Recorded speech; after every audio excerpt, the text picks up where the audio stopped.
Hello guys! Welcome back again sa ating YouTube channel. So for today's video ay magluluto tayo ng pork giniling with boiled egg. Kaya ito na guys yung ating boiled egg o nilagang itlog. Ito na guys yung ating giniling. Naglagay tayo guys kanina ng toyo at pinong paminta. Kaya marinated na tong ating giniling guys. Na-prepare na rin natin yung ating bawang, sibuyas, kamati, carrots at patatas. Kaya maglalagay na tayo guys ng mantika sa ating kawali. Mainit na yung ating mantika kaya ilalagay na natin yung ating bawang.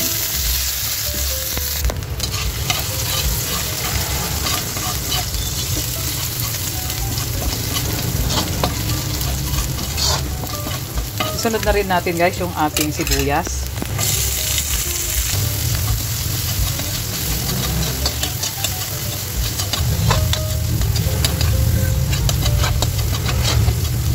Ilagay na rin natin guys yung ating minarinate na giniling.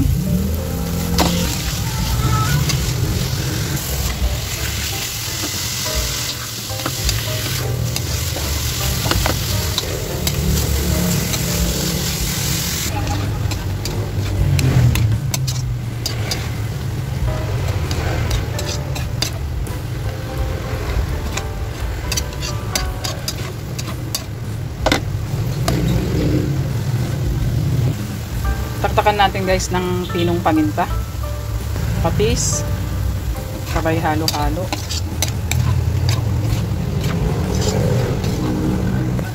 Lalagay na rin natin guys yung ating mga kamatis. Fresh na kamatis ang inilagay natin guys, hindi tomato paste kasi marami akong nabiling kamatis guys.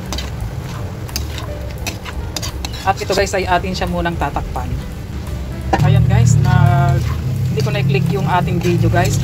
Naglagay tayo ng ketchup at saka nailagay na rin natin yung ating patatas at carrots. Halu-haluin lang natin. Kaya ang hirap pagka walang pag-video. At paglalagay na rin tayo guys ng tubig para lumambot pa yung ating giniling. Kaya tatakpan ulit natin. Wow, ayan na guys, kuluan na.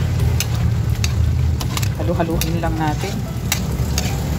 Tingnan natin guys yung patatas kung okay na. Ayan, okay na yung ating patatas.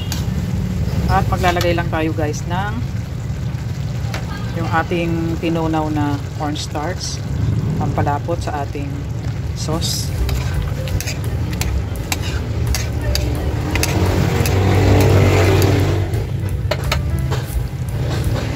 Lalagay pa tayo guys.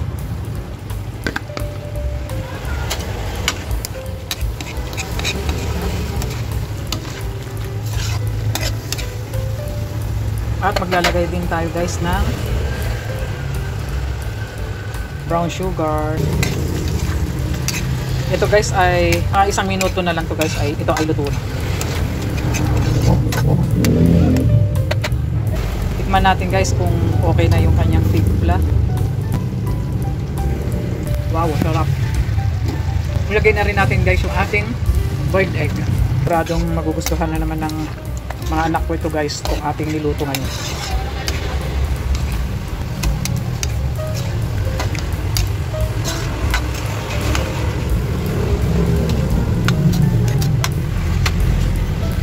Kaya ayun na nga guys, it's done na ang ating pork giniling with boiled egg.